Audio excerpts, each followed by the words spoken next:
Man, starting it. Yeah, buddy. I don't know how Nick does it. Hey, welcome to Front Seat Gamer. He's a huge drinker, man. Whenever we drive in together, he's just like He's just throwing drinking? down whiskey. Yeah, Oh, I knew it. that's how he takes the edge off. Well, this is all vodka. He's got didn't you like? He's got a hip flask. He's got a belt of hip flasks. Yeah. You know that battery charger that he brought? Yeah, he just took the battery out and fills it with it. This explains some uniques that he's designed as well. Now that I think. All right, here we go.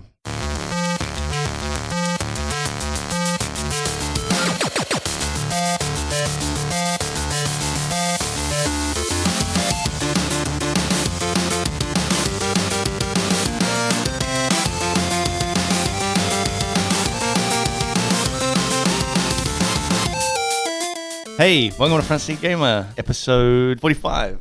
I'm Blake. I'm joined by Severn. Hey, man. And Rory. Yep, that's me. And Chris from Grinder Gear Games. Hello.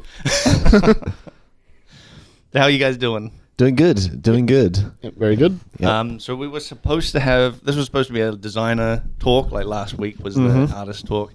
But Carl couldn't make it, unfortunately. But Chris was good enough to step in. So what have you guys been up to? What have you guys been playing? What have we been playing? I've been playing a bunch of Starbound. Oh, yeah. Which playing with some friends, which is pretty cool. We built a giant pyramid base over the ocean, on an ocean planet, so that's cool. So I have a quick question about that game. Yeah. Because Starbound came up when I was trying to explain why I like No Man's Sky a few podcasts ago. Yeah. Why would you build a base on one planet, like put so much effort into building a base on one planet when you are just going to leave that planet?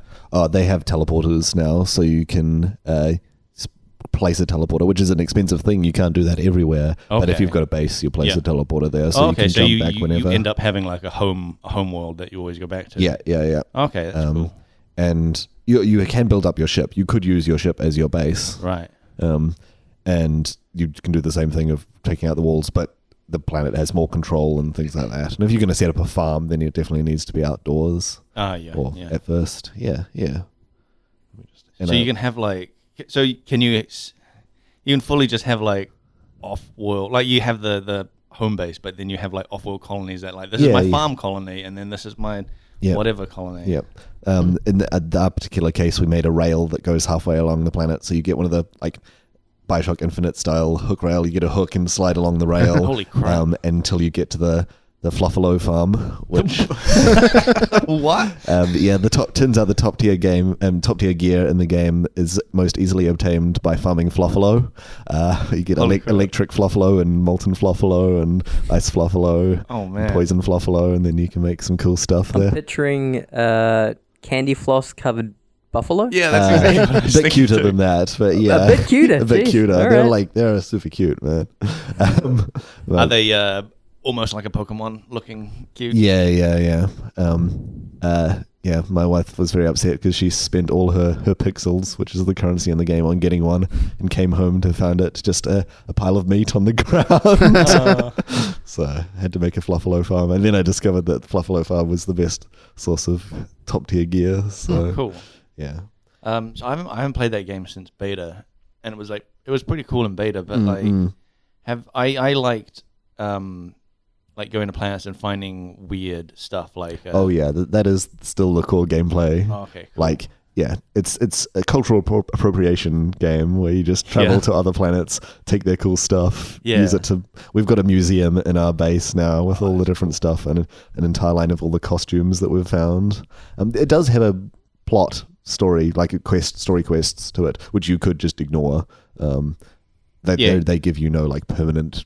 I remember benefits. It had bosses that you. Yeah. So those are now part of the main storyline quest, which is it's pretty cool. Like it's a good polished storyline, but you don't need to play it, and you might as well just travel the world and travel the worlds and get cool stuff.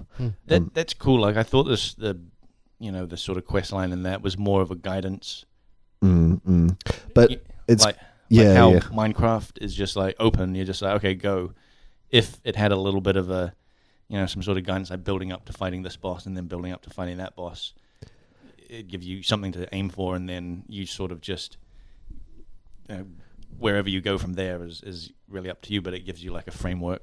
Right, yeah, it's like that where you start off, now you want to go to an aquatic planet, but, you want to go to the moon, or you can't do that without building an air breather, and so that, in order to progress the story, you also want to progress how many planets you can visit, and then you end up getting to frozen planets and radioactive planets and molten planets by getting the upgrades that you get through progressing through the game, and then you can complete the story missions in those areas. That's cool. Which is pretty cool. And I think the most fun part is when you just go find your friends in town and they're like, check out this crazy weapon I've got, this gun that shoots hands or something like that, or the sword that creates tears in space-time. I found a cool sword that looked like a giant clock hand. Yeah. And if you hit someone with it, with the energy using power, it just stops their time and they're just frozen in time for a while. Oh, man. You can't do anything, so... Yeah, there's all sorts of like cool stuff to find, or like check out this weird statue that I found, or I found this darkness biome where everything, like there were these shadow people everywhere, and I got this shadow set of armor that just makes you look just pitch black. And there's always like, our museum needs to keep growing and growing to put all the cool stuff that we find there. Oh, so you're just the collector from Guardians of the Galaxy? Yeah, basically, yeah. Yeah, you kind of sort of save the universe if it's around, but mostly you just care about getting some rare artifact that this people had. Yeah. You just go and invade their city and be like, I'm going to take your prized statue of the greatest hero. Yeah. I got a good spot in my museum for this statue. Yeah.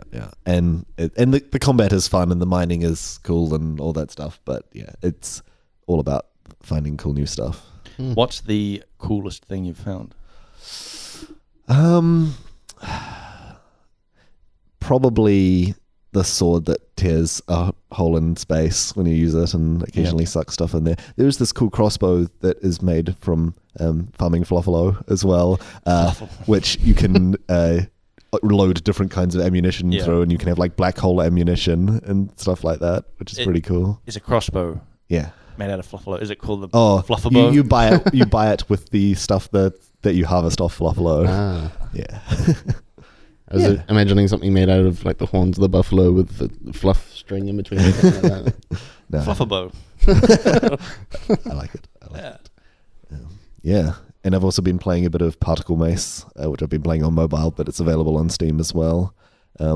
Which is sort of like asteroids. You're a spaceship trying to survive in an asteroid field, and enemies come and attack you, except you don't have any weapons. Instead, you've just you're towing some particles behind you, and so you swing them around like a mace to destroy the asteroids and enemies. And there's got a cool mission series where it's just a whole bunch of challenges. That was pretty cool. And I'm keen to get it on Steam because it has 4-player co-op, which I imagine would be completely crazy. Oh, yeah. Having all these people swinging their particles everywhere. Yeah. I'm always looking for a decent mobile game. Mm-hmm. So you reckon that is... Depends what kind. I mostly look for RPGs. Yeah, mobile. same. And there's one that is really good that I've forgotten the name of. Give me a second. I'll get back to you on that. You should ask other people what they've been playing while I get back to you. Talking about mobile games. Oh. I actually hadn't been playing too many games, but I did release an Android version of my game that I've been working on. Cool. Yeah. Wait, is it probably released? Yeah, it's version 1 on the Google Play Store. Oh, shit, and, awesome. Well, yeah, it's out. That's what I've been doing last week. How many downloads? I don't want to say. It's too many? Yeah. Yeah, it's too many to count. Those triple digits, man. Oh, man. No, it's pretty low. But it's weird because I just have no way to get it out there. Yeah, dude, that's... Once you have a thing, it's like, how do I market this thing? Man, when I was working at Rush Digital, right, we did like iPhone games. And we were like a company, and that was still a problem. Like, how do you market it? And it was just like me going around a whole bunch of forum sites saying, hey, check out this game. Cool. And how did that work out? So you were the artist and PR guy. Oh yeah, I was the Sean Murray of the group. Actually, I could have taken like points from Sean Murray and just said that you can do everything in this game. Yeah. Have you thought about doing that? It's just saying being that, the Sean Murray, just lying about what's in your game. Well, there's no forum. There's no. Yeah. Sure, yeah. Okay. Yeah. No, it's very hard. I thought I could just release it and just leave it. Yeah. Well, that's what you hear, right? By successful people, they're like, yeah, we put this game out, and overnight it was like 100 million people downloaded it. Well, I think with Angry Birds, weren't they like a massive marketing company anyway, Rovio? Yeah, that was like, I can't remember. They'd put out a lot of games that didn't actually do well, and Angry Birds was kind of like their final shot. Yeah. Like, if Angry Birds didn't do well, the company would have gone under. Yeah. Well, it's out. It's good because it was a thing I always kind of thought about and worked on in my free time, and now just to set it out, set it free, and just kind of work on something else. Dude, that's awesome. It feels good because it's like a huge weight lifted off my shoulders.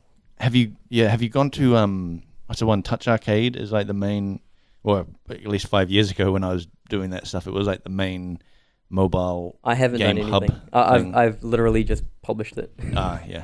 So what's it called? It's called Turret Town. Turret Town? Yeah.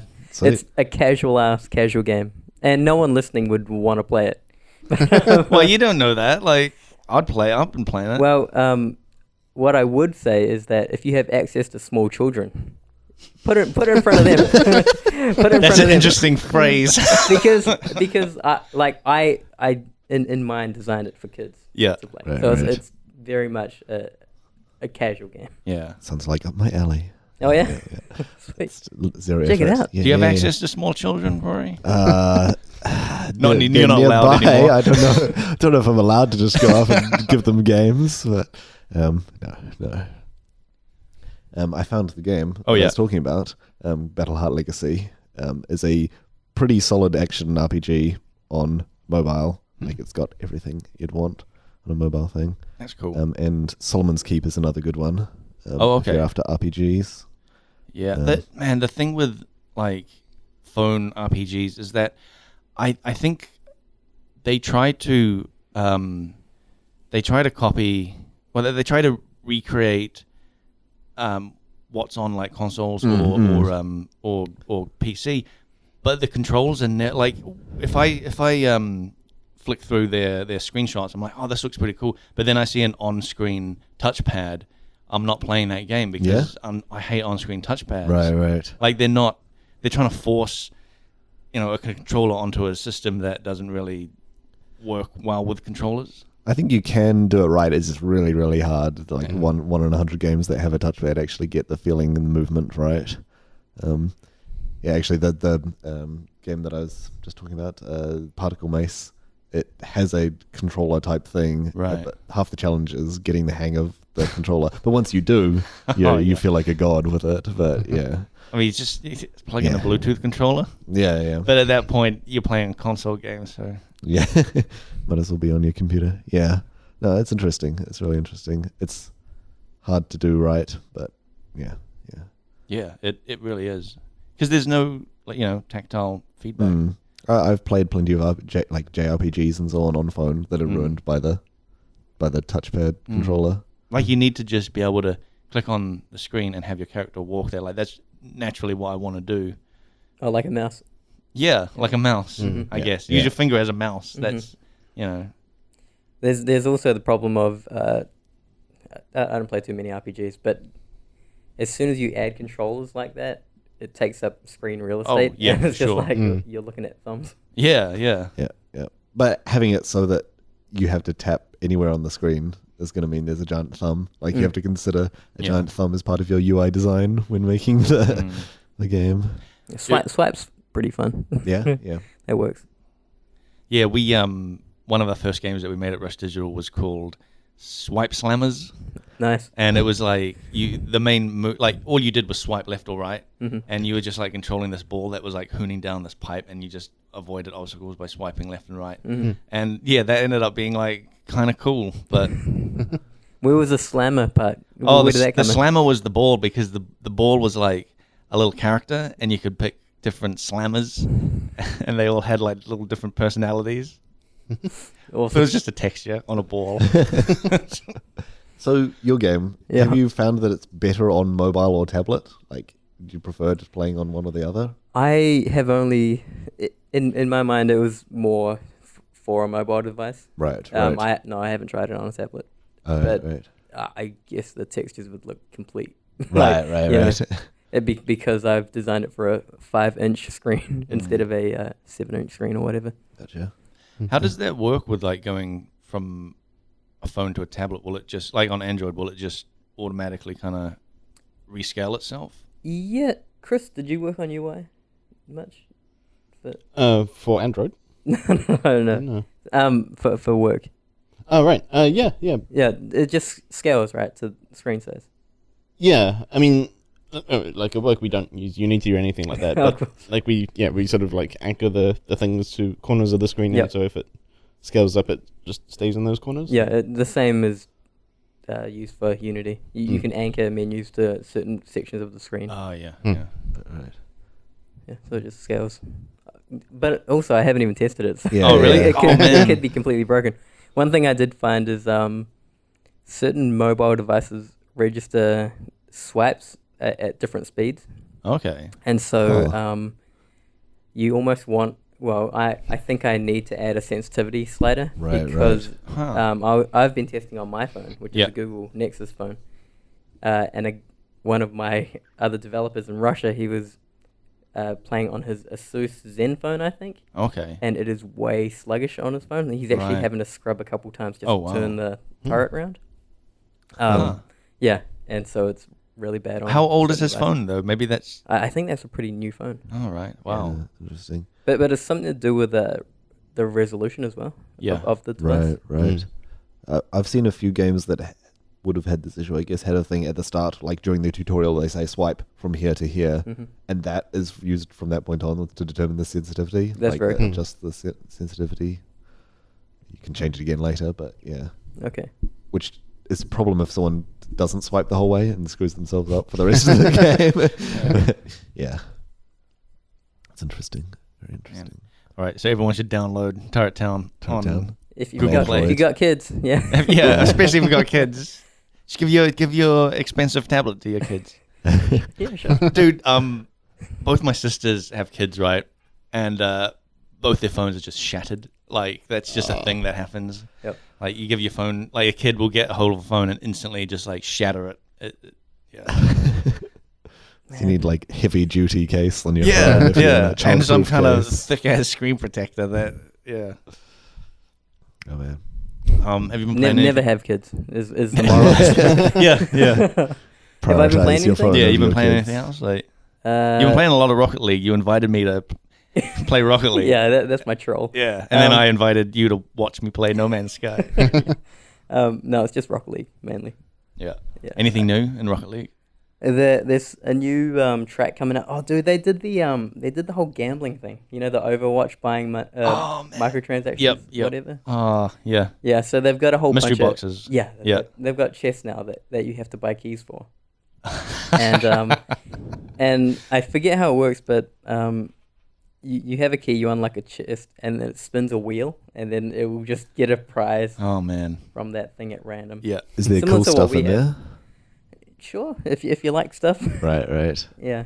It doesn't change anything. But it's just completely cosmetic. Wait, wasn't that game already giving you free stuff like hats and stuff you unlocked? Yep. Is this additional? There are common weapons, but then common like looks and hats and things like that. But the chest stuff it looks kind of cool, I guess, to some people. Can you? Man, you don't sound too keen on this. Yeah, I'm a Speed Stripes kind of guy. Oh man, you have the plainest car. Yep. No microtransactions. Yeah, no it's just effects. flat one color. Yep. No aerial, no hat. It's just a cube, not even that.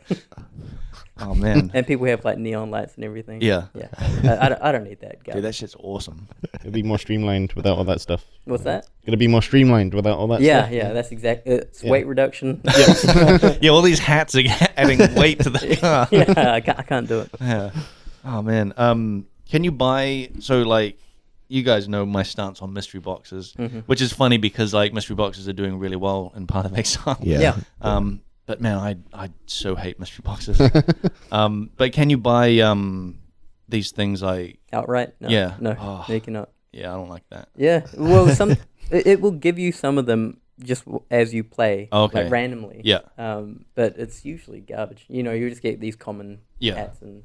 That's so much like that's heaps like Overwatch. Like Overwatch will give you the stuff that you get in a mystery box. It's just the mystery box. I guess you have a higher chance of getting the cooler stuff. Yep, it's very much gambling in my opinion. Yeah, and I'm not for that shit. Yeah, but again, it's super weird that like that's what Path of Exile. Yeah, I guess basically. so. But what I like with Path of Exile is that you can just the stuff in the mystery box is stuff you can buy, right? Just outright. Most of it, yeah. There's a couple of items that are exclusive, but they're usually like hideout decorations or something like that you wouldn't usually buy huge numbers of or anything like that. Mm-hmm. So, yeah. Yeah, like I'm fine with mystery boxes if you can buy the stuff as well, but if the only way, like Overwatch is, if the only way you can buy anything is through a mystery box, I really don't like that. Yeah. Like imagine going to a shop that is just a Lucky Dip shop. You mean the lotto kiosk? Oh yeah. Yeah. Can't I just buy $1 million? Well, they have the figurines in Japan. They have whole stores dedicated to the figurines that you get from those little things. Oh yeah. And you buy the thing for like 50 cents, but you go into the store and you find ones that are worth like $50, $100 there that are like super rare ones that you can get. Japan loves that stuff though, right? Some people certainly do, yeah. Gashapons, or yeah.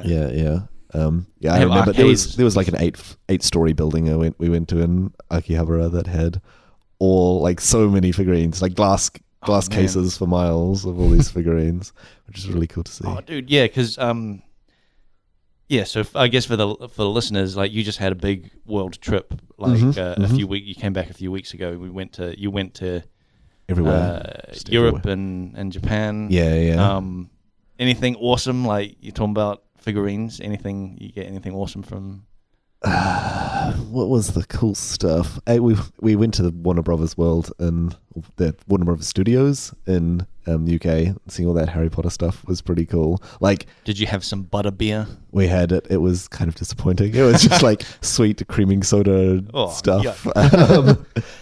But seeing all the like concept art, all the sketches, like the sketches of the buildings from the place and all the different creatures was just amazing. Like they just had them plastered all along the walls in this one room, and the scale model they had for Hogwarts was colossal. Like giant spiral staircase going all the way around it. How big was it then? The scale model? It was like I don't know, like 15 meters tall, like 2 or 3 stories tall, and wide as well. I mean, it's the scale model. Yeah, exactly. And it went all the way down to the water down the bottom. But, shit. It was cool. It made me want to go back and watch Harry Potter, which I haven't done in a long time. So yeah, it was real cool. And we got some cool mugs for our flatmates and for us. We got them some Gryffindor mugs and a Ravenclaw mug for me and Slytherin one for my wife. So yeah. Oh wow! Did you just give your wife the Slytherin one? She was like the whole bus ride over was talking about how Slytherin gets a really bad rap. They're just like being ambitious is not a negative trait. I totally agree. Yep. I'm about ethical standards above personal ambition, but yeah, I respect it. Oh man. See, I'm all about Slytherin and I'm all about Lannisters. So yeah. Oh, because they pay the dues. Because they always pay their debts. Oh, sorry. Yeah. Did they have a hat picking? Sorting hat. Yeah, sorting hat. Yeah, they had the original sorting hat there at the thing, but did it do anything? You couldn't put it on. Oh. Maybe it did talk a little bit. Yeah, I think they had an animatronic one elsewhere. So there was no like you got to sit there and have it put on your head and it tell you what. No. It's a manky hat. Yeah, it's been on 1,000 people's heads. Yeah. Have you riddled with lice? Have you guys done the Patronus thing that's blowing up Twitter at the moment? What? No. You can go to the Pottermore site and answer some questions and figure out what your Patronus is. Right, yeah. Some people very upset because they were chosen. Their salmon was their Patronus. That's a dumb one. They don't want a salmon. What was you're gonna have to refresh me. Like, what was Patronus? It was like your spirit animal or something. I think it's some spell that takes the shit. I can't remember. It's been too long. Wasn't Potter's a stag or something? Yeah. A stag that was also maybe his dad. I only cannot saw that movie remember. once. I cannot remember. I can tell you how the prosthetics were done, but I can't tell you what happened in the movies now. So that was cool. And there was a bunch of other. France and Prague and Sweden were all amazing. I think I think this kind of shows where your head was at when you came back, and I asked you, "Oh man, how was your trip?" And your first answer was like, "Yeah, great. I caught a Mr. Mime, and we saw a Farfetch." Yeah, that was. Our flatmates were all sad because we weren't able to catch them one as well. But yeah, there was lots of fun Pokemon time to be had. Spent too much money on roaming and some cards and stuff. Oh yeah, dude, that must have been expensive. But the phone bill when I got back was crazy. Was that Mr. Mime? How much was that Mr. Mime worth in the end? That one we just got it from our apartment in Paris. Just sat there and look over there. There's Mr. Mime. Yeah, okay. That was easy.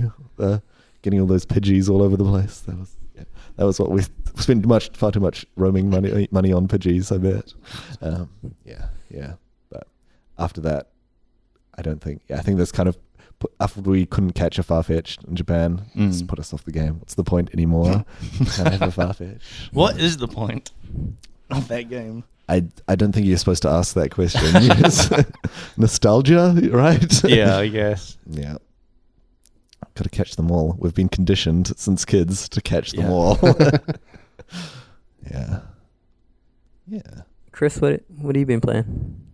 I've been playing quite a bit of Path of Exile. Oh, actually. Yeah, it's a cool now game. I've heard of this game. Yeah. What build have you been playing? I in games like this, I always have to make like 5 characters. Yeah. I will take them to like level 40 and then make a new one. But I've been enjoying an Essence Drain. Oh yeah. Curse build. Right. That's been pretty fun. Cool. Yeah, and a Reeve character, and I tried the like Pathfinder Blade Vortex for a bit as well. Oh yeah. That seems pretty popular at the moment. Yep. Yeah, it's been really fun because I haven't really worked on this expansion at all, so it's been like a new experience for me as well. Right. You know. Yeah, usually you're one of the ones making the skills and stuff. Yeah. So, yeah, like with Awakening, I didn't really feel like playing it because I'd already been through Malachi's area like 1,000 times at work. Yeah. Don't really want to do it again. That is the weird thing when like working on a game is that you feel like you're playing it all the time, and when you go, well, I mean, you working on it all the time, and when you go to like play it like casually, you just feel like you're at work. Like you just see problems. Yeah. I mean, are you guys the same? Like I do that all the time. I feel like when I'm playing at work, it's always in such short bursts. It's like, okay, let's test out this character at 10 and then at 20 and then at 30 and test in different situations. That's not really playing. Yeah, it's not really playing it. Like, sadly, I don't have the time to do a full playthrough of the game anymore, except like in a week before release or something like that. And even then, like, most of our actual gameplay stuff comes from feedback. So when you actually do play the game, you're like, oh, this is actually a nice, relaxing experience. Yeah. And especially because I usually play from build guides rather than making up the stuff as I go. And seeing how this crazy stuff plays out is very different from testing it out in game when you're just doing the sort of what most players will experience when it at least comes to the design side of things. Yeah. At work, I'm one of the programmers, and at work we run the debug builds of the game, and just so we get all the information when something crashes, and that runs at like 10 frames per second or something. And it's nice going home and having like a nice smooth frame rate, and you know, I can spawn as many things as I want, and well, I can't spawn things at home, but I can fight as many things as I want, and the game doesn't hang on me, and Great save. Yeah. Oh, I mean, yeah. No, I wish we could sport all the things we want. It's these ethical standards. It's funny, like my friends, they often ask me like, "Oh man, what are your like as a developer? What are your powers in the game? Like, can you just like spawn stuff or make stuff? You know, like yeah. like because their like point of reference is a like a GM in World of Warcraft who has super crazy powers, and they just assume that that's how I play the game. Yeah. You get a yellow name. Ooh. Yeah, we get a yellow name. We get yellow text, and we can occasionally mute people for a short time. That is a good power. The yellow text makes me afraid to talk. Yeah. Because people will see there's a developer, and then I'll start getting a bunch of questions that I don't know the answer to. I feel like that's the most positive interaction I've had with players is when I've just been trading with someone and I forgot to turn yellow text off, and I say thanks, and they're like, "Oh, why you got yellow text? Oh, you're a dev. Thanks for the great game," whatever. Oh, wow. They haven't had time to think about all the nasty things they could say if they Fix your game, Rory. Yeah. And then 15 minutes later, you get a whisper from them saying, "Why is everything terrible?" Yeah. But no, that's good, and it's good to actually just meet people playing the game and enjoying the game. And yeah, that's positive stuff. It's cool. So you're just playing Path of Exile? I've been a few other things as well. I was playing the Battlefield or Battlefront. Battlefield. Battlefield 1. Yeah, buddy. Oh man, that was pretty cool. I think you talked about it quite a bit last week with George. Yeah, I was just. Yeah, it's too awesome. that game looks.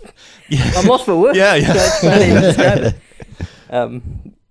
it. Did you play the beta? Yep. Yeah. Yeah. Okay. Yeah.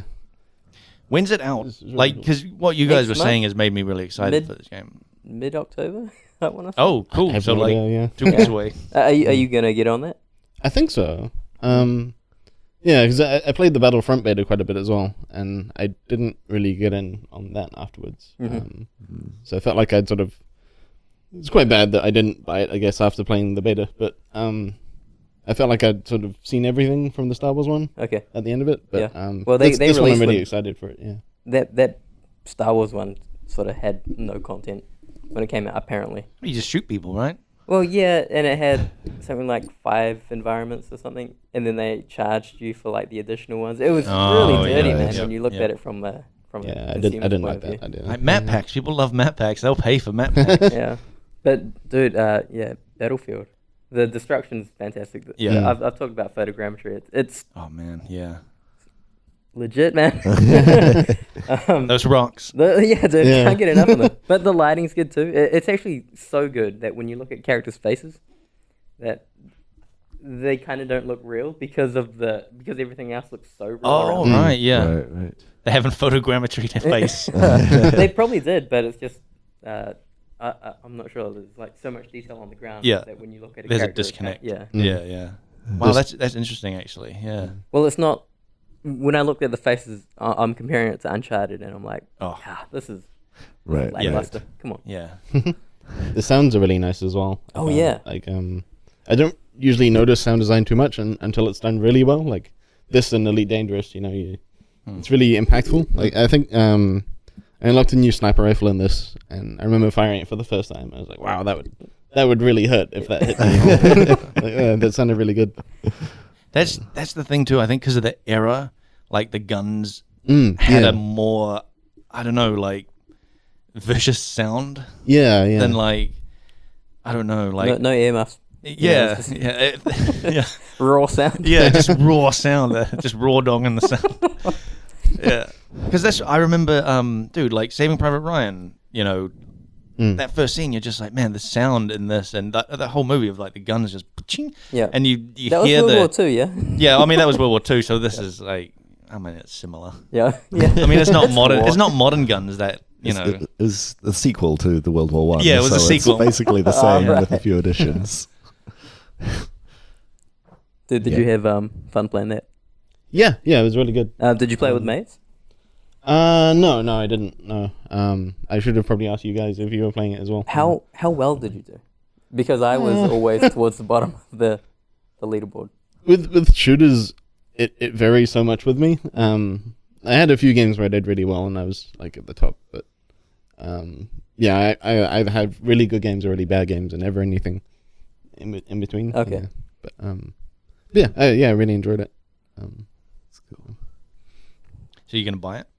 I think so. Yeah. Yeah. What you guys have said has made me want to buy it. Yeah. I haven't bought For the rocks. yeah, for the rocks. Oh yeah, dude. Yeah, and I haven't bought a Battlefield game since like Vietnam. Yeah. Since Nam. Since Nam.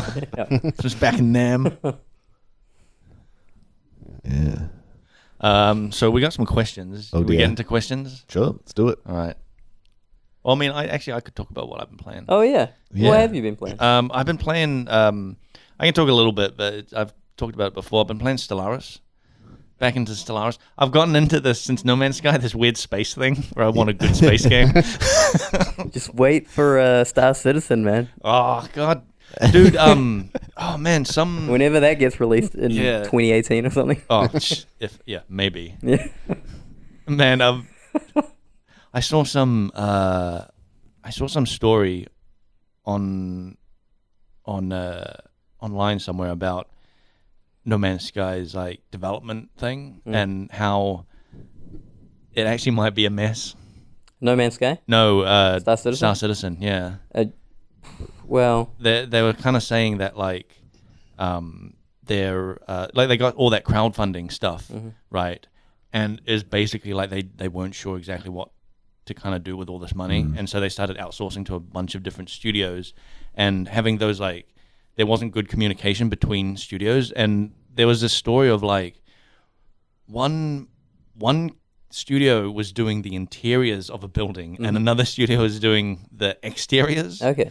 And when they put those together, they weren't at the correct scale. Oh, jeez. But you know that's a minor issue. Scale. Maybe With 3D. What you think? You just like select it and then just scale it all down. Yeah. I don't know. They made it sound like it was like a much bigger deal. I'm always a little skeptical when I hear shit like that. Yeah. Because what they showed off at Gamescom looked good. It looks like there definitely That is looked great. progress in that with that video game. So I don't know what to say about this. I think like because they do have a lot of like contracted out to a lot of different studios doing different parts of it, and I think it's just this. Maybe they didn't sort of plan like how to manage all that, and that story I read basically kind of summed up that there was a lot of wasted money and time in not communicating properly between everything. Yeah, that's definitely bound to happen. I'm sure it happens at every large studio. I mean, you might have, you were doing your mobile game with people overseas, like you might have come across a little bit of that. No, not too much. No, because it was like direct one-to-one kind of. Oh thing. yeah. Right. I remember when I was unemployed, I did a collaborative thing with a bunch of people overseas, and it got a little bit like that. Nobody really knew what they were doing, and we were meeting like once a week, and half the people stopped showing up, and it ends up kind of like that. Like that's a pretty common story. Yeah. Yeah. Video games are hard. Man. Yeah, video games are hard. Oh, dude, yeah. Well, communication is just tricky, even in office, like sometimes. Yeah. So to have a guy remotely, and the only way you can communicate is over email. It's definitely putting up more hurdles. Yeah. Every time. There was a talk at NZGDC about communication and how important it is and stuff like that, and it's stuff that we all know, but to have it reiterated again, you're like, actually, this is super important. And you can't over communicate, kind of. And it's kind of, you need to be communicating with each developer in a different way. Like, you learn how they work and how they work best. Like, some people, they want to be involved with making decisions. Some people want to be told exactly what to do. Some people want somewhere in the middle where they get to put their own little creative twist on it and not have to be told, start again if it's wrong.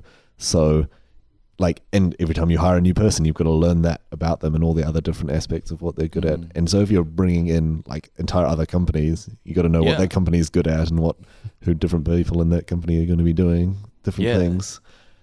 It'd be a Sounds nightmare. like a nightmare. Yeah. I can't even imagine. So it's no wonder there's been like issues, but yeah, what they showed at Gamescom looked freaking awesome. Yeah. But yeah, No Man's Sky has made me want to play a good space game. Yeah, I hear you. And so I started playing Stellaris, and I got I got a mod, a few mods for it, but I got one mod that basically slows down the progress of that game like a lot, because because I always was annoyed that like the galaxy in that game never felt big enough. Like it was big, but it was never felt big enough. Like you very quickly ended up finding every civilization and realizing that you've basically expanded as far as you can. What I wanted was like a really slow progression to like slowly discover the universe. So I got this mod that like restricts your FTL distance. So basically you can't travel to as many stars. And then I also downloaded a mod that increases the density of stars. So instead of like making because the galaxies were a fixed size, and all the mods that were like bigger galaxy weren't actually bigger, they were just denser. Right. So and it was like a hard like set limit to how big a galaxy could be. So I've managed to make it so that instead of being bigger, it's denser, but the amount that you can travel is smaller. So it's essentially bigger. Yeah. And I'm really liking it. Awesome. How's the content in that game? I haven't seen screenshots or anything. It's cool. Like, is it all procedural? No, not really. No. I mean, to an extent, yeah. Okay. Like, I guess they have a big table of like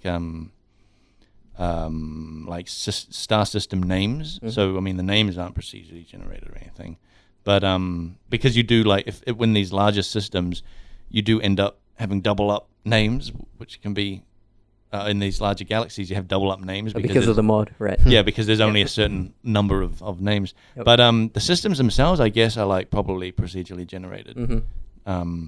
So do you get into that same problem with No Man's Sky where? Oh no! I mean, No Man's Sky. It's if you want to look at it that way, like every system you go to it and you kind of know what you're going to find. You're going to find a bunch of planets that you can put mining stations on or colonize and stuff like that. But like that is the game. Okay. So you're building stuff and you're not like flying around and landing on planets. It's a civilization management game. Gotcha. Okay. Yeah, I'm following you now. Yeah. So you're it's civilization in space. Yeah, I'm following. Right? Yeah. So but they have these events that pop up and they're all text, right? Like I was telling you in my last game how I had I found a planet with a pre-space age civilization, right? And they were just what were they? Probably like machine age or something. So they were like 1800s kind of steam age sort of thing. And so I set up a observation post. Yeah, I remember. Yeah. And and we're just observing them, and you get like when you do that, you get a resource from them for research, that goes towards your research. Mm-hmm. But these story events kept happening on this particular research station, where it popped up saying that like one of the researchers had disappeared and nobody knew where he had gone. And we're like, oh, that's weird, but I had no options, and I was just like, that's weird. And then a few years later, it popped up that there was a prophet had appeared on the planet, and he was claiming that he was like some god in human form and doing all these miracles and creating a following. And we were like, and it was like, oh, is he using advanced technology or something? Yeah.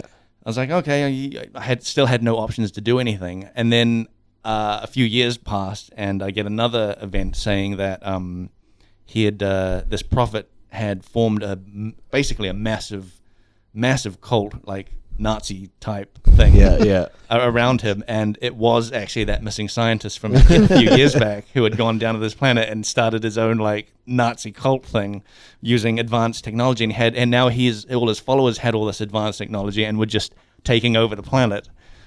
So then I finally had an option to intervene and go get him, and so I had to go there with like warships and basically have this like massive war with him and his faction with all the rest of the population as kind of collateral. Oh man. And so we got him out, but that planet we got him out, and he was sent back to the home world or whatever, and blah blah blah. That wasn't important, but that planet ended up advancing into the atomic age because of all this like advanced technology, right? But they weren't ready for the atomic age. And a few years later, I get this thing saying that these factions are still warring against each other, even though this prophet had gone. And they ended up nuking themselves into like the Bronze Age. And and so they then became a Bronze Age civilization. Oh my goodness! I kept monitoring them, and then a few years later, maybe it was like 100 years in gameplay time. Another group of these scientists had gone down to the planet and started doing the same thing again with these Bronze Age guys, but they'd fully like they'd done the whole ancient alien thing and set up like pyramids and stuff, and like they'd done it like that and been like, we're gods, we were straight up gods, and look at all our magic powers and stuff, which is just their advanced technology. And so we had to go down again and get these guys out, and there was less of a problem there. But then a few years later, I see that a rival faction had come up who were also worshipping these like fake gods, but in a different way. And so there were a rival religion had popped up and started building their own pyramids on this planet. And then they were fighting each other. And at some point I was like, I think I got to stop this. Like, And I ended up, like forcefully like uplifting them into space age and eventually like integrating them into the society. But I was just like, man, you guys' history is just like wrecked because of these bloody scientists that just got bored and keep going down to your planet and ancient aliening them. Yeah, that's amazing. Yeah, and that's what's cool, I think, with that game. Like you get the empire building stuff, but you get these like little stories. And Carl was really into this game as well, and he said that the writer for a game called Sunless Sea, which is heavily like text based, but their writing is like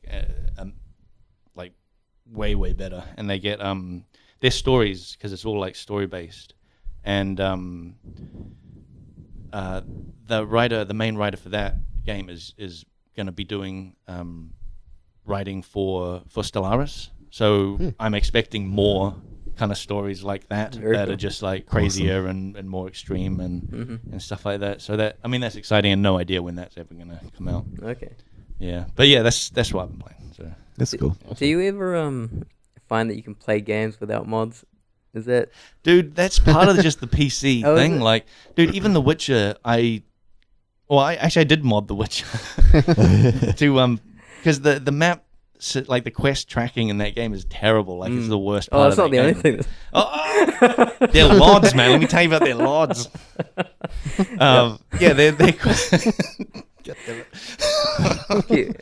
They're wait, where do you guys stand on this Witcher versus GTA debate? It's a bad argument. Wait, what is this argument? It's not a real argument. It's not a real argument, because The Witcher is like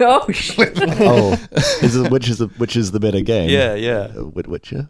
Me too. Sorry, Simon. All right. Okay. GTA has some stuff. All right. But that's not why I play video games. Okay. You're playing video games for stuff. Yeah. But no, I totally modded The Witcher because their quest tracking was terrible, and I've made it so that now all the quests appear on the map. All the quests I have appear on the map, whereas before you could only have one quest active on the map at a time, which is crazy. Like, yeah. Do they not fix that in later? No, they didn't. Updates? No, Jeez. They fixed a lot of things. Like the UI has changed, or the inventory management has changed quite a lot and gotten a lot easier. But yeah, they never thought it was a problem that you can only track one quest at a time. Yeah. I realized I have actually been playing something else. I played a little bit of Mellow, which is an Australian-made game, which is basically a board game on PC. It's coming out on tablets at some point, I believe. But it is a turn-based board game. You travel the world with your character and complete quests in order to take out the king. The king has become corrupted, and you have a bunch of different ways that you can take his place. So you're playing the same story every time, but you have different characters involved. It's best played with other people. And it's really? It's a really beautiful game. Like, it's great looking. There was one of the people there talking at GDC, or New Zealand GDC, which was interesting. Okay. Oh wait, was that Ken Wong? Is that his his thing? Maybe. I Guy don't with the remember pink the hair? name. I don't remember the name. He made the Monument Valley, I think it was. Is that his- Was that the guy? Yeah, Come on. that- Yeah. It wasn't that guy. Okay. I don't think that was it. But it's really cool. It is like luck based, but they have an interesting thing, which is what the talk was about with microtransactions, where you have dice, like different dice skins. You have really cool looking dice, and their money is pretty much made off dice at the moment. That's cool. I kind of, even though I haven't really, I don't have enough people to play the game with, I still just want a really pretty dice because there's some really good Do looking other dice. people see your dice? Yeah, when you're playing against them. You have That's them. cool. And it's kind of cool. You take turns at making your moves, but you can play spells and you can do stuff and you can choose quests during other people's turns. Okay. And you can, I don't know, you kind of influence their combat if they have combat, but you can like put traps ahead of them if you see they're likely to move to the spot. You can go, Wow. I'm going to put a trap here. So if you fall into it, except Do if they know? They don't know you've put that trap there? they will see you do it. Oh, okay. And so they can avoid it, but usually it's something that they want, so they'll risk it anyway.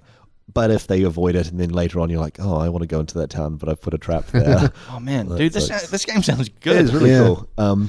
There's a bit of luck to it, like Yeah. in terms of sometimes when I played, there was one person who just got bad rolls and But that's ended up almost all board games. crappy. Yeah, well, have some yeah. amount of luck. But it's really cool. I'm biased because I've won most of my games possibly from luck rather than strategy. Those But dice? Yeah. but It's a pay to win. You got the all 20 dice. yeah, there's different ways. I mean, the story is that the king's corrupted and you've got to do something about it. But there are different ways that you can get rid of him. Like you can get these spirit stones, which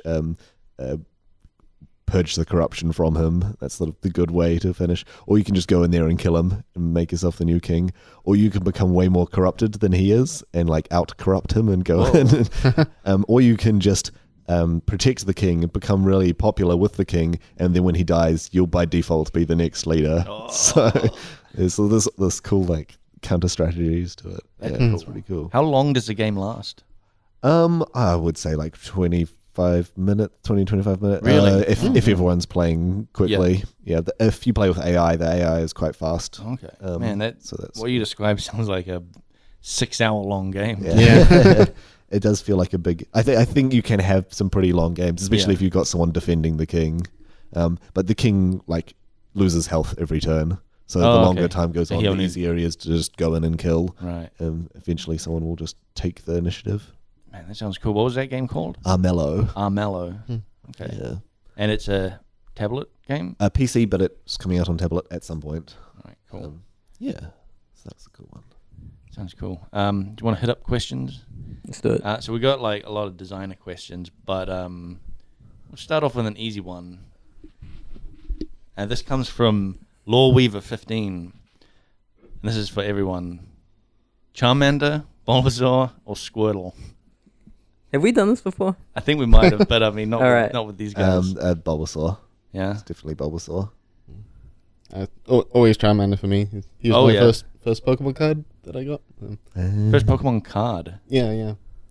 I got him for free with a magazine or something like that. Oh, okay. Back when the cards first came out.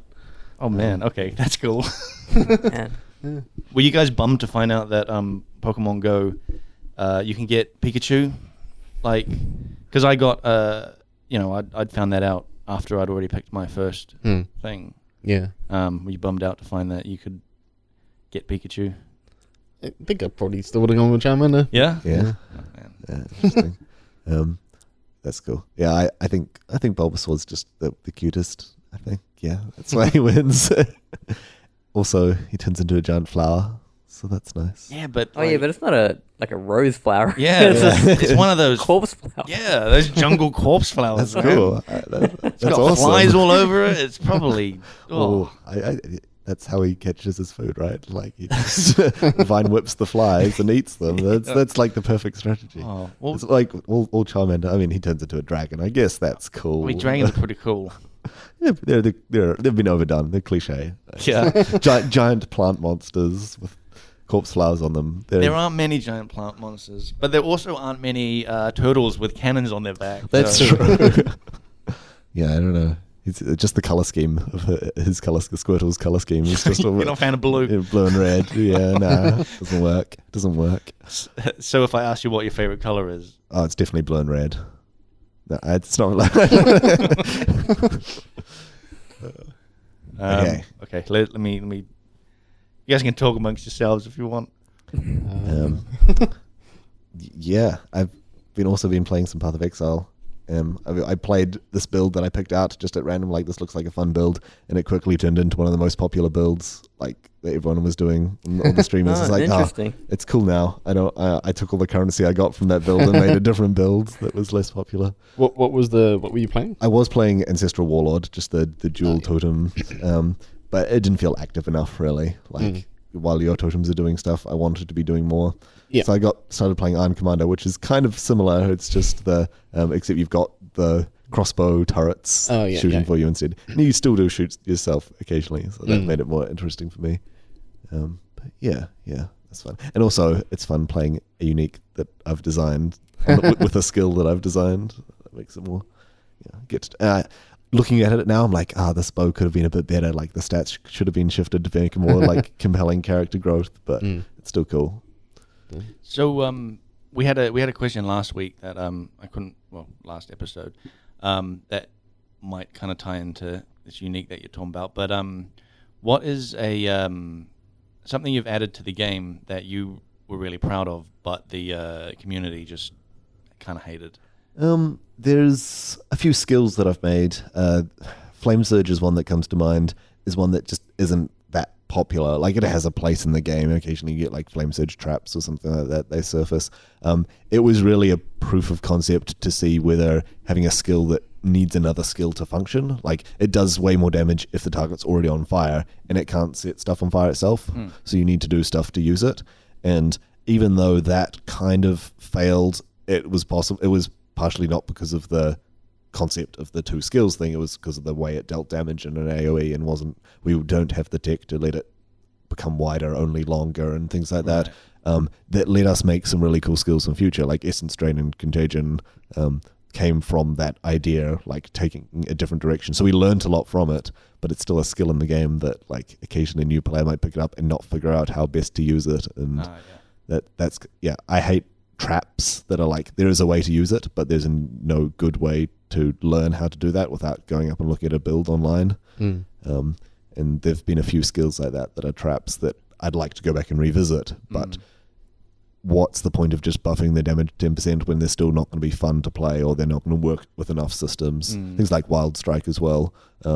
Conceptually it's fine, but because it works with because it requires melee targeting, we could just change that, but then I'd rather fix melee targeting rather than just make a tweak to this one skill. Is there like a way to make it more clear of how to use those skills? That there are some skills that are very clear to use, like very easy to pick up and use, and it makes sense. And I feel like you can have that and still have the skill with some depth and with some complexity. It's lenticularly designed skills, where on the base it just does damage, like it does a basic skill, but there are some clever things with passives, with support gems that you discover later, but it still works fine without it. It's always a little bit tricky, but that's the goal for most new skills, is that there's clever ways to use it. Sometimes the clever gets too clever with things like Blade Vortex, where it's not so much used. I mean, it's amazing as a damage skill and also amazing with proccing effects and all sorts of things like that. So here's a question from Ouroboros 612. What is the most challenging things to design in the game from when you started working on the game up to current day? Most challenging things? Doing a big system, like for example, essences. We had the Essence League recently where it had a bunch of currency items added to the game. That is something that's going to have a permanent impact on the economy. Like that's going to change the game forever in terms of how people progress their characters. And that went through so many different versions of how it could have worked. Oh yeah. It started off as it just applies a random mod from a set of them, but we realized the sets were too small, and then it was applying a specific mod to a specific item, and we moved through so many different iterations that it was hard to know at the end if we'd come up with something good. We'd seen so many things, and like, it has these downsides compared to these systems here, it has these upsides compared to these systems here. Like, you get lost in knowing, like, you've seen so much other stuff that you know how it could have been in different ways. Like, the system isn't as good as helping out a new player just picking up and using it, because it's too much information for them. But it's not as good as this other version here, because that one made more interesting monster fights where you can modify the monster fights and stuff like that. But it's pretty like, I was only away for the last month. I pretty much made most of the Essence League, disappeared for a month, came back, did some last polishing touches on it, made some tweaks, and people had been making some balance changes over the time that I'd been away. Had much changed in that time? Mostly just balance stuff. Some ones that were too strong were nerfed down, and the monsters were made less deadly or more deadly where appropriate. But not a lot. Like, the system was the same. On the last day that I was there, an hour before I left, we decided we'd add extra monsters. Previously, there was one boss monster, and then it was decided we'd add a bunch of white monsters around it. So I put that in motion when I left. And when I came back, luckily it all worked. Oh, man. People had been doing stuff without me. So, but it was really nerve-wracking when it went out, because like, this is the most impactful mechanic that we've added, that I've personally added to the game in a long time. So that was pretty scary. He also asks, what are some simple things that are actually hard to get into the game that players usually take for granted? Simple things that are hard to get into the game. Something like support gems are something that ideally we want to add heaps and heaps of them. They're the thing that make the skill system so interesting. The fact that you have at least 5 different, or up to 5 different modifiers you can place on the skill, but because they affect almost every skill, and if we design a new one, we want it to affect every skill, is really hard to just put it in, because it has so many ramifications. Now, this build here has potential for 30% more damage than it had before. I think any skill missing a slot. I think any skill, like, is, as the game goes on and gets more skills and support gems, any skill going into the game is like way more work to make sure it's, not broken by other things, other skills. Yeah, it's a massively complex system, which, I mean, usually once you've played the game enough, you know which things are going to be the problem. But that's the problem, that it's always this set of 2 or 3 things. Like, there are certain skills that prevent us making more support gems just from those 1 or 2 skills that are just compound too well with other stuff. We want to do all sorts of interesting AoE supports, but there are things that do stuff every AoE hit, or have multiple AoE hits that would just cause confusion and complexity, and there's only one skill that this would be really good with, so we have to balance it around that. We don't have the capacity to say the support does more damage with fire skills than it does cold skills, because if it's just increasing the area or doing extra projectiles or something like that, without massive amounts of reworking all the other skills that it works with. And then the skill isn't fun unless you have this one specific support gem, which isn't cool either. What about you guys? Like, is there anything that is seen as being simple that is actually really tough to get in the game? Rocks. Oh, man. But photogrammetry requires a fair amount of work. Just looking back on it, especially if we're going to capture it ourselves. Those rocks. We'll go out on these excursions. You have to wait for the right day. Yep. Because it can't be too sunny. Yep. We've got to have all the camera gear packed. Yeah. And then we just head out. Usually it's like a day without it's trying to eat food before you go, because there's just no, like, there aren't any restaurants or anything. Yeah, because you're going to the wild. Yeah, we're going out to the beach. Yeah. On a cloudy day. Yeah, on a cloudy ass day. So no one else is there, and it's rough. But also just processing that and getting it into an in-game asset takes a while. Yeah, I don't even really know the process for that, but it just, from what I've seen, it looks a little crazy. Yeah, and we've also got that thing with Path of Exile where, these tiles have to tile against each other. Yeah. So you've got this photorealistic cliff. Now make it tile against itself. Yeah, which then, if you're not careful, will make it not look good, because it'll be too clear that it's like tiling. It's almost impossible to avoid that just because it repeats. But those are always fun. Have you I think you must have talked about, like, what photogrammetry is on the podcast and stuff like. Yeah, we've beaten it to death. Yeah, okay. I think we have, but it's not worth me explaining further.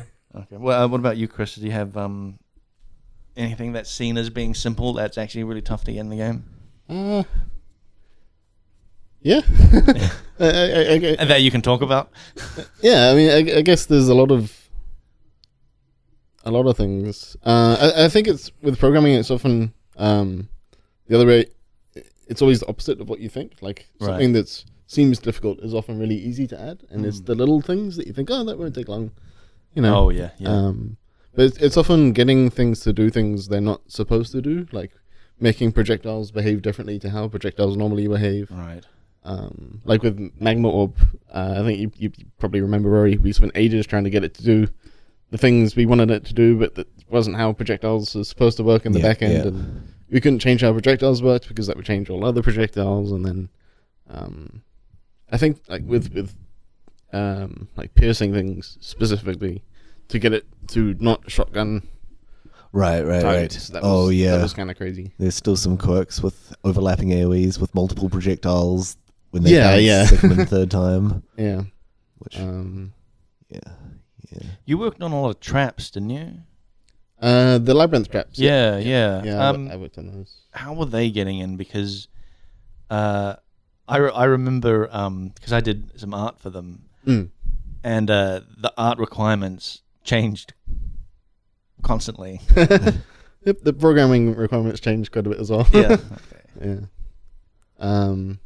Yeah. I mean, it went pretty smoothly, I think. Any particular traps that like were the bane of your existence? I'm not sure. The spike traps were kind of crazy. Getting them all to like fire off in sequence, and then in some cases we wanted them to fire off one way and return, and other ones we wanted them to fire off and then split two ways, and then getting that system set up was crazy. But in the end, we came up with a pretty simple solution for it, so that was cool. That was good.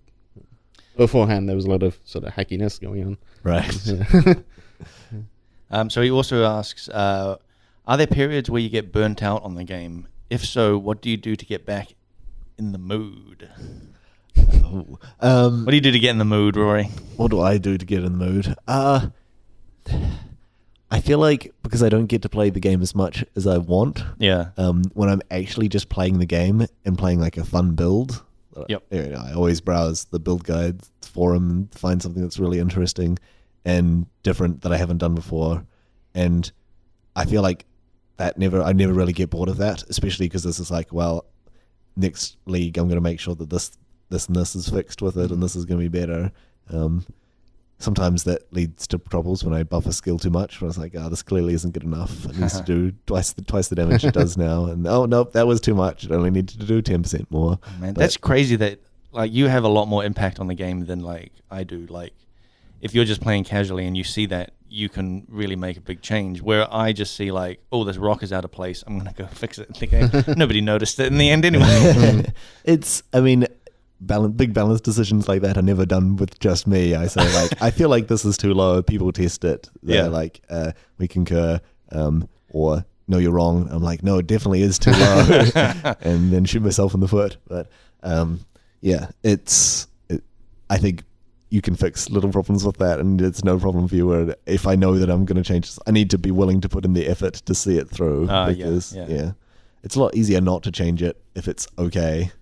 Like, you never want to be fixing something that's only very slightly broken, and it will become slightly broken in a different way by changing it. Yeah. So what about like in development? Do you ever feel development burnout? Definitely, yeah. There is sort of the phase, or there's the creative phase, and then the getting it all set up phase, and then there's the just tweaking it until it's good phase. And that last part is always draining, and that's like where you end up if you've screwed up, or if there's too much stuff going on, you spend more and more time at work, or at least having to get more done when you're at work, right? Less time thinking about how stuff should be, and more like, well, math says it does too much damage, got to do tweaks back and forth again and again. That gets pretty draining, but it's always looking forward to the creative phase that's coming again soon that makes you keep going. That's funny because like that those like phases that you're talking about kind of goes for art as well. I think like you're looking at me confused. Yeah. Well, you definitely go through like the creative phase where you're like, oh, I've got this new thing to do, and I'm all excited about it, and then you're just doing it, and then at the end you're just tweaking it forever. Almost. Oh yeah, for sure. Yeah. Like I just worked on something where I think I spent way too long tweaking it. But how does it look? It looked great. Oh, dude, it's all worth it then. Yeah. Yeah. So what about you guys? Like, how do you deal with like burnout and getting back in the mood? There's so much stuff to be done. Like that. There's. You just do it. Dude, there's work to be done. Yeah. So it's. Yeah, but do you ever feel like burnt out on things like? I could talk a lot about like motivation and stuff like that. There are, of course, things, to keep you in. Yeah. Yeah, there's motivation. Well, you for the first like 3 years you were working here, you make it sound like you just worked on rocks. Oh, yep, rocks and trees. Yeah. A lot of early stuff. Yeah, that was fun. But also just with Turret Town, it was like. Oh right, yeah. I'm the only guy finding motivation. It was rough. But yeah, there's so much to be done that when you rock up, there's almost like, there's new artists coming in and they're always like really happy to just get in and work on things, and so you kind of piggyback off that motivation. You just feed off that. Yeah, like a vampire. But that's why all the new artists sit near you. Yeah. No, but there's some cool stuff happening, and it always is motivating to see that. Yeah. It kind of is like now that we've got quite a lot of artists, it's cool to just like look over and see what other people are working on and be like, damn, this can be cool. Yeah, and there's stuff being done. Like there's always cool stuff coming in, and so it's not very hard to get burnt out because it's always refreshing to see cool stuff going into game. Yeah, I guess for me, like I've said it before that like, I just work on tile sets, and if I start getting burnt out on one tile set, I'll just move over to another one, and it's like a completely different thing. Yeah. Or like coffee's always good too. Yeah, that's always good. I mean, can't live without that. Yeah, I try. If I do feel burnt out at work, I'll just usually take a walk or something. Right. Like it's never like a. Oh, I just can't make it. I don't want to push vertices anymore. I've had enough. I'm done. Yeah, because I love being in Maya. It's I go home and do that. Yeah. So dude, I totally like when I take like holidays, like especially over Christmas, it's usually the longest holiday I take. Towards the end, like in the last week, I'm just like thinking about Maya and like wanting to get back in there, and I get back to work, I'm like, yes, I can't wait to get back in. You're giddy. Yeah, I'm like, yeah. What about you, Chris? On the burnt out. Yeah. I think I only really get burnt out on issues, I think, if I spend too long on them. Like sometimes you get bugs that just it takes like a week to find a solution for it, or it's always the bugs where QA gives me an issue saying you spawn in 5 million creatures and give yourself 10,000 attack speed, and sometimes this thing might happen. Sometimes we can't repro it more than once, but sometimes it happens, and I spawn in like 4 of those millions of creatures and my frame rate's dead, and then right. Sounds like you need to request a better computer at work. I don't know if it matters. There's too much debug information going on, I think. It's sometimes just getting a fresh pair of eyes helps, and talking to other people about it, or just finishing little issues on the side so that I've made some progress. And then I can go back to that. Yeah. The annoying ones, Dude, yeah, I get that as well. Like my issue list, because I work on like whole tile sets, I just have the same issue for 6 months or a year. Like the aqueducts was like 18 months. Jeez. For like one issue that was just build the aqueducts. Yeah. So when people are like, yeah, man, I got through like 20 issues today, I'm like, I've gotten through like 0% of this one issue. It's the worst feeling, going home and feeling like you haven't made any progress that day, even though you have been working. It is a weird thing. I think that's, I reckon it's actually a sign that you're working quite hard when you come home and feel like you haven't worked anything, like done much. Because if you actually hadn't done much, then you wouldn't care. Yeah, true. You'd just be like, yay, home time. I don't have to work anymore. also, as a programmer, I heard this crazy ass thing that Harry told me about. Have you heard of a programmer duck? Programmer duck. Yeah. Have you heard of this? Is it like a cricket term? No, Okay. it's a real like programmer thing. Okay, keep going. Is it just having someone you can talk to about the problem? Yeah. Right. Yeah, and Harry was saying that I don't know why a duck, but he reckons that some people have like this rubber ducky on their desk that you just vocalize the problem to, and then just speaking it out loud, you realize the thing. Yeah. Because like Harry's totally done that to me. He'll come up to me and I'll just ask him like, "How's it going?" Whatever, and then he'll talk a problem at me, and then while he's talking at me, go, "Oh yeah, I just figured out the solution." Yeah. So I was just the programmer duck. So. Actually, dude, I think I'm pretty sure if Harry ever listens to this podcast, I don't think he does. But I'm pretty sure that's exactly how he figured out last frame bounty boxes with the item drops. Oh, okay. He was like, there's a problem. I don't know how to fix it. And then we were just talking about it, and then he was like, wait. And then just went away and fixed it. But you don't know anything about programming, so like you can't be like, have you tried this? Yeah. It's just like I had nothing off. Yeah, I he's just talking at you and then walks away going, "Thanks, man." Yeah, you definitely have that for design as well. I think where you just talk to someone about it, and then halfway through the conversation, you explain all the way through, including the solution. And they're like, "Yeah," and you're like, "Yeah," and you just go and do it. It's good. That's awesome. Yeah, it definitely happens. There have been a few times where Ryan's called me over to ask me a question. As I get up out of my chair and walk over to him, he's already figured out. Wow. There's something, dude, there's some weird... Human brains are weird, man. Yeah. Like, in that case, it's just like asking for help. Somehow sets something in motion in his head to like figure out the problem. Yeah, that's so weird. He was saying that sometimes he doesn't tell me he's come up with the solutions. And I don't feel bad about it. You know? He says he lets me come over, figure out the problem for myself, and tell him the answer. Yeah, and then pretend that I've solved it, but he already knew about it. Like, yeah, thanks, Ryan. That's actually crazy. Okay, so here's a question from Hermit1. Are there any game cliches or tropes you try to avoid or embrace? How do you try to keep things fresh?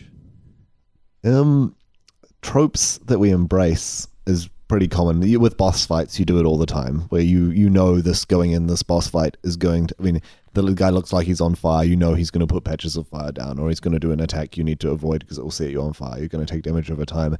This means the player now only has to learn one or two things rather than 5 or 6 things in order to engage with the fight.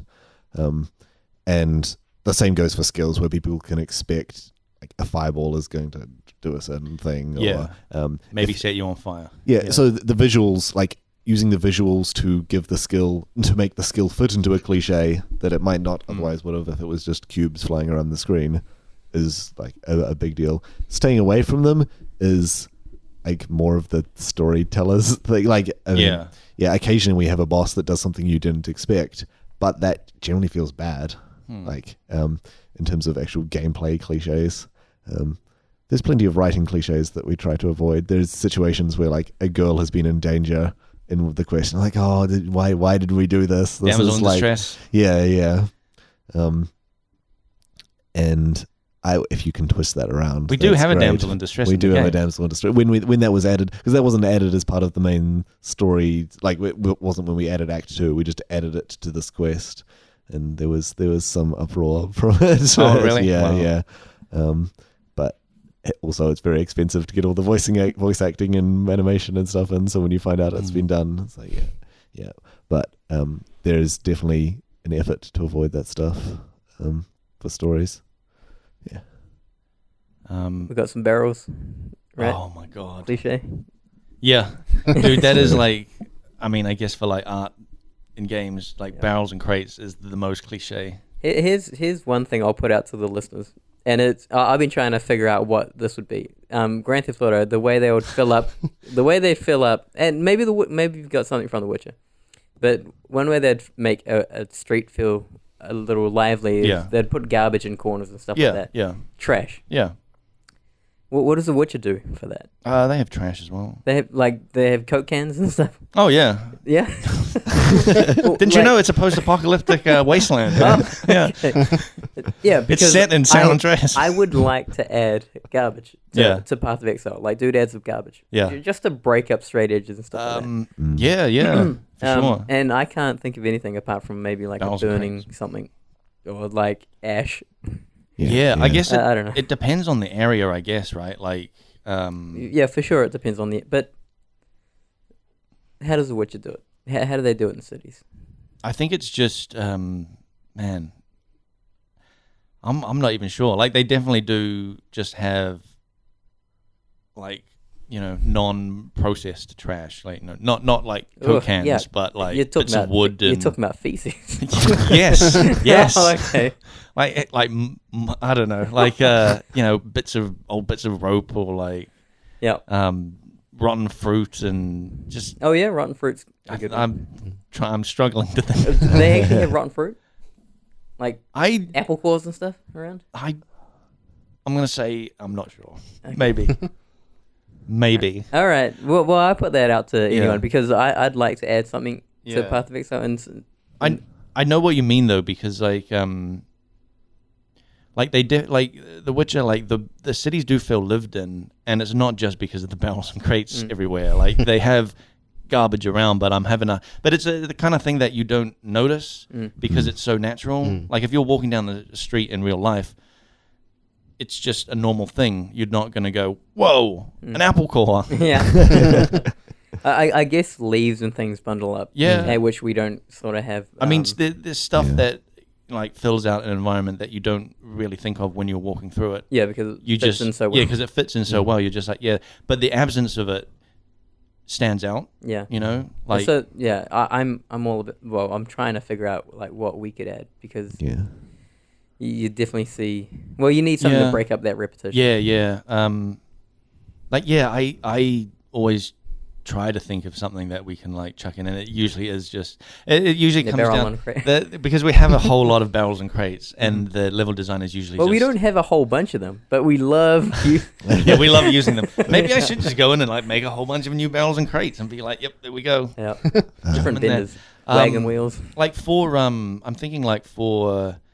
The fighting pits, I did a bunch of doodads of like busted up like cages with animals and bodies and things that were in that environment that would make sense, and barrels and crates were part of it, of course. But I added extra stuff in there that I think breaks it up. Yeah. But yeah, decals are pretty cool too. Yeah. I think because you've done a lot of the towns.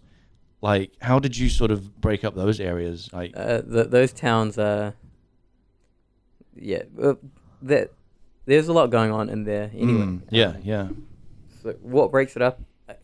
There are NPCs, animation. Yeah. There's a lot going on in Act 4 town, especially. I mean, you had that garden that was your pride and joy for a little while. I remember you when you got that little farmer guy in there. You're like, bro, come on, look at this guy, look at him, he's digging. The amazing thing about that guy is Ari worked on. Yeah. Ari worked on that guy's animation, and if you look at him, it kind of looks even like mocap, sort of. Like there's actual weight with that guy. Oh yeah, because he forces his foot down on the thing. Like it was, and so I was blown away with the quality of his animation because it was just really but it good. totally adds it makes that whole environment more lively because it's like he's a dude just like doing his job. So in that case, I just didn't do anything. Yeah, but you sent an issue to Ari saying lively up this place. No, but I talked to him about it, and he was like, I had some time, Cool. I just polished that animation. Dude, that's awesome. Yeah. One of two of the guards at the front of the Act 4 town, I remember Pete talking about him doing the animations for them. He started off the initial version. He had it so one of them gestured, okay, so take your spear and like throw it at stuff, and the person was like, oh, okay, now I get it. Yeah. I think it was toned down a bit, but you still get a bit of that. Those NPCs have a lot of like animation in them. I think like those guards. Yeah. Like, and you hardly ever see them because they're up there. On the only time you really see them is when you just stand near the entrance and look at them because there's nothing really near the entrance. Yep. unlike that poor guy at the start of the Lion Eyes Watch encampment who's just standing there waiting for you to kill Howlett. Oh, yeah. Open the door. I always think it's funny he notices. disappears behind the door. Yeah. So he's just like back there holding this door for you, being like, come on, guy. Yeah, that's weird. He turns up again, I'm sure. Yeah, he's going to be the boss in Act 5, I'm sure. It's like waiting there. Wait. What? Could his name be Hodor because he holds the door? Oh. Next question, please. All right, next question. What do we got here? This is from... What name is this? Oh, my God. What... that last name there. What the hell is that? I don't know. Tickle shelf? The tickle? The Ithel shelf? The tickle shelf. How did you guys come up with the idea to create the Shaper in its current form, aka with its current skill set and sub bosses? So the Shaper is an interesting one where we designed the 4 bosses, the 4 Guardian bosses, and we designed a bunch of random map bosses to go throughout the map. And I had made one that I thought would be cool. I said to the effects artist, "Can you make this guy look like he's got space textures behind him, like there's like screen space textures is the tech. That's one of the ways things it's called. Similar to the isn't it similar to the clouds in Scepter of God? Yeah. Except with no 3-dimensional. It's just a 2D texture that's laid over top rather than like a skybox type thing. But unless the cards are done that way as well, I don't know. But we didn't have the proper tech for it to make it good, so we got it added. And part of that was also so I could get cool Vortex microtransactions to go with it. That's cool. And Eric saw that and liked it so much that it was like, we should just have the final boss be space themed as well. Throw away your boss that you have made. And what? Okay, we were going to like just get rid of the Shaper, not the Shaper, the Rift Walker, the boss that I'd made with the screen space textures. Okay, just so it doesn't spoil the spaciness of it. But I was like, no, I worked 3 edges on this boss. Let me just at least have him in one map at least. So I stayed in. So he was going to be the boss of the Atlas then.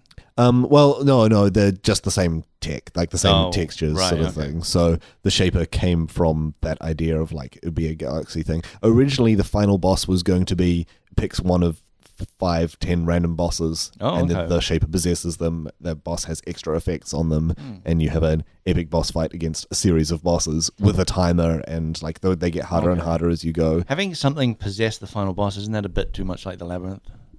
It was a bit like the Labyrinth. I think that's one of the reasons why we said no to it. Also, just from the technical constraints. Right. Even though we were using already made bosses, it was still going to be harder to get right than it was to just make a whole new boss fight. Right. So that's how the boss fight like changed into a full-on boss fight. And during the brainstorming for that, we came up with the idea of, because we wanted this to be a rewarding map, we wanted this to be something you do. Usually the thing that's rewarding about doing a map is all the monsters you kill on the way to the boss, but you weren't going to have this in this because it was just one big boss fight.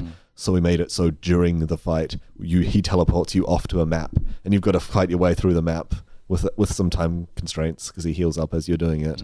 And so that's where that idea came from, just to make the area more rewarding. So you had some kills to do during the fight. And as for the other abilities, we just went for like really epic stuff that we thought would be really cool, cool over the top stuff. Epic. The freaking giant laser beam was one that was just like, obviously he should have a giant death beam. With all of our boss fights, we have something that we have area control, something that makes damaging zones on the ground. We have something that you just need to step out of and avoid. Some hard to avoid high damage thing that makes you always scared that he's going to do that next, and always be prepared to avoid it. But usually you can just step to the side and it's fine, but you've always got to be careful of this thing. We often introduce minions. In this case, I don't think he has any minions during the main fight because he has he has the portals that open up. The portals came in from the theme of he's opening up a map for you. He's using, how can we bring the map device into this encounter? And it was effectively he opens up a portal to a map and the monsters come out rather than you going in. Yeah. So I remember when I first heard about that, somebody was saying that he'd open a portal to a map and you would see the other map. Yeah. Like, because I haven't seen the fight yet. Like, we do was have that actually you can see the zone on the other side. Oh, Like you when can. spiders come out of the portal, you can look in and you can see a webbed area inside. But it is like it's a 2D texture, of course, it's but, a 2D thing. but it looks like the zone. Like it's a That's screen cool. capture from the zone. Yeah. It's the kind of thing where it's like, it would be cool if we could do this with all of our portals, except that requires redoing all of our portals, including ones people have paid for. So, that's tricky. But yeah, the other... Also, we knew we wanted Zana to be involved in the fight. Like, because you've got your companion there helping you out during the encounter. And we spent a long time trying to figure out what she could actually do. Because it's really hard to have a co-op partner in a fight that you don't want to have to protect them the entire fight, because that's a real pain. So we ended up, she closes one of the portals and you have to protect her while she's doing this. And that's the time she's vulnerable. Yeah. But in exchange, she protects you from the death laser or from death projectiles that occur later in the fight. And if you fail to protect her, then you're on your own, surrounded by these heaps of projectiles everywhere. So, yeah, there's a lot of little things. Like each of the abilities was decided because it filled a certain role in the encounter, but also pushed the theme a bit further. Yeah. I don't know if you want to talk about it, but you had an interesting talk at NZGDC about this sort of... Yeah. We talked about how we developed the Atlas bosses, which was actually a really fast process compared to how long it usually takes to do a boss, because we knew we had so many to do, but we were able to do humanoid models for them. We'll probably post the talk up online at some point, so people can have a look over it all. But if we do, we'll put it on the podcast Facebook as well. Let me see if we've got any other... I've got a question. Yep. Yeah. Do you guys listen to podcasts? I used to listen to an awful lot of podcasts. Used to, but since I only have like a 5-minute drive to work now, I don't have as much time for it. I keep sending you D&D podcasts. Yeah, and I never get around to listening to them. McElroy Brothers. The only podcast I listen to is basically a pop culture nerdy thing at the moment. The Nerdist. No, it's not the Nerdist. It's called The Weekly Planet. It's a couple of Australian guys. It's entertaining. And that's how I keep up with all of my comic book news. Like I can still pull off being a nerd without actually having to read all the comic books and stuff. Fantastic. Thanks to that. So it's a real time saver. How do you feel about Captain America being being a Nazi? Being a Nazi the whole time. I don't think he was Hydra the whole time. It's just a phase. He's just going through a teeny angst phase in his life. Yourself that. He is Red Skull. He is. Yeah, I don't. Chris, you listen to anything? I used to quite a bit. Front to Gamer. Oh, great podcast. It is actually. I do actually listen to it. I'm not just saying actually. Oh man, Nick doesn't. Well, he doesn't even listen to it when he's on it. Yeah. It's weird that we do. Well, I listen to it. Well, I mostly just like listen to the parts where I talk. Yep. Fair enough. No, but I listen to it because I mostly like edit it. So but yeah, because we had a question last time about like, would you recommend any podcasts for the listeners? Would you recommend any podcasts for the listeners? So I think last time you were talking about the hardcore history. Oh yeah, hardcore history. That was really good. I really enjoyed that one. Yeah. So that one's free as well, I think. He so he has like maybe 10 free podcasts at a time, and then they will get shifted into like his back catalog that you then have to pay for. Oh, yeah, interesting. Yeah. That's a good way of doing it. Yeah, but he only posts like 2 a year. Oh, really? Yeah. Like I think it's been 2 years he's been on this King of Kings one about what's his name from 300, the bad guy. Xerxes. Yeah. And why he was actually an alright guy. Oh, wasn't it? Yeah. He united people. Yeah. There was these Spartans that didn't want to it's funny play because along. Yeah. Bloody Spartans. No, it was interesting because like most of what we know about Xerxes is from the Greek and Spartan side where they're the invading army, and he's looking at it from the other side, going way back. Like I'm not actually up to where he's fighting the Spartans, but where like their kings were just like really terrible. They were all basically Hitlers until this guy came along and like united everyone, and it was awesome. And then he just decided to attack everybody else. So we got another question. We got a question by Chokehold, and it's pretty long, so here we go. A lot of new players will probably start the game using Fireball, Double Strike, Cleave, Heavy Strike, Viper Strike, Glacial Hammer, Sweep, and other skills that are proven ineffective. Yep. Against later game content. Is this a design philosophy? So we decided when we were rebalancing the skill progression that we wanted you to not ever feel like your best option, the fastest leveling option, was to use the same skill right from level 1. We wanted it so a new player wants to experiment with stuff. So the damage curves, the high level skills are more effective. Generally, they hit more monsters and so on. We are going to make more of an effort so that they spike back up later in the game. Right. So their damage just goes up. Their AoE will still be lower, but we're hoping to have more threshold jewel-like effects. So we have threshold jewels, which you can put in the passive tree. These are things, uniques you come across that can let you upgrade your skills. There are some problems with them, they're a little hard to use. Not every character can throw them on, and some are just more effective than others. Some can make a bad skill, a late game, not very effective skill, effective at late game, but others can't so much. So really just improving that system is the answer, but that's if you're going to do that, you want to do it for every bad skill, right? So we'll probably have a big look at that, but fitting that in alongside all the other new content we want to add is tricky.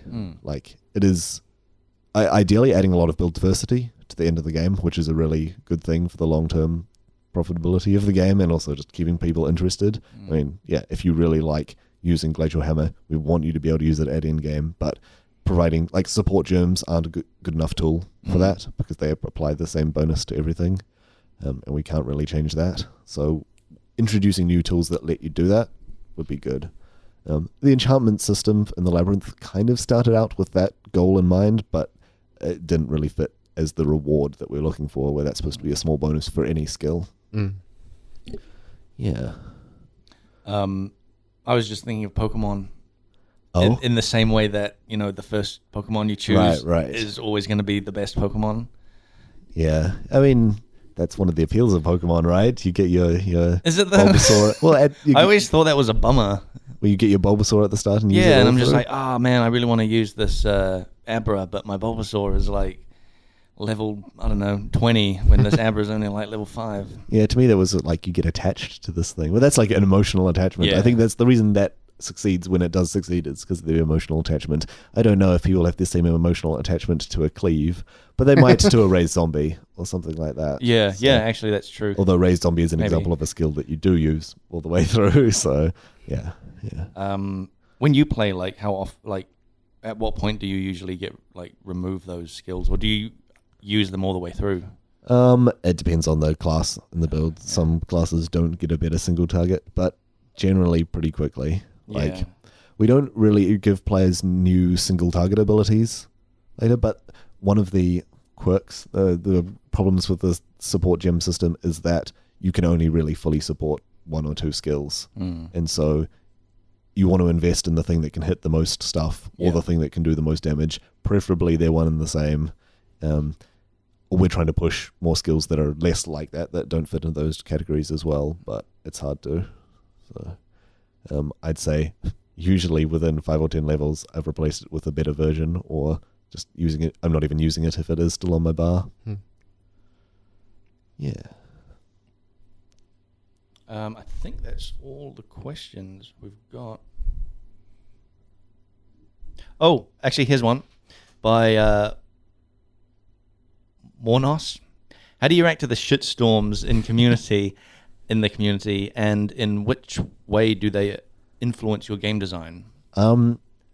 There's many things to consider when it's mostly when balancing stuff. This is where it gets really bad. A skill being bad doesn't and hard to use and unusable doesn't get the same negative reaction as one that's too good or was good and is no longer good, or is just no longer competitive, is just below the point that it should be.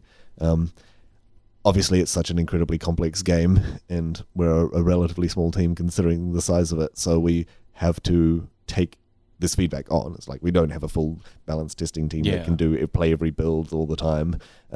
So we need, this is where we get the information that this is a problem. Generally, the only time we'd actually change a skill immediately is if it's clear that the game is going to become way less diverse because of this. If this one thing is twice as good as anything else, for the majority of the players, they'd say to themselves, why would I play anything else? Do you discover that quite quickly then? Yeah, it generally comes down to certain people, certain vocal or famous people make it public knowledge that this is really good. They show it off. Even if it is as good as 2 or 3 other builds, if that's the one that's standing out, and then it's clear that all our players are going to be upset or just bored of the game. The game becomes boring if there are 2 or 3 really standout builds. So we try and push these down to a level that we're happy with. However, the level we're happy with is still below what some other builds might be. So you're like, well, now this is Blade Vortex is after this nerf is clearly worse than the Firestorm build that's really popular. This is a fictional scenario. This is not the case. Then why would I ever play Blade Vortex again when Firestorm clears 20% faster? And so we've got to constantly be pushing that stuff. But I mean, you can never make everyone happy. Like, you'll always be upset if you got bad RNG and just happen to not be hitting as hard with some skill. The melee skills don't feel good if you get a bad weapon and you don't realize that your weapon isn't as good, or you've made a different build choice, or the skill just does less damage because in our testing we didn't think that it needed any more, but because of other skills it does.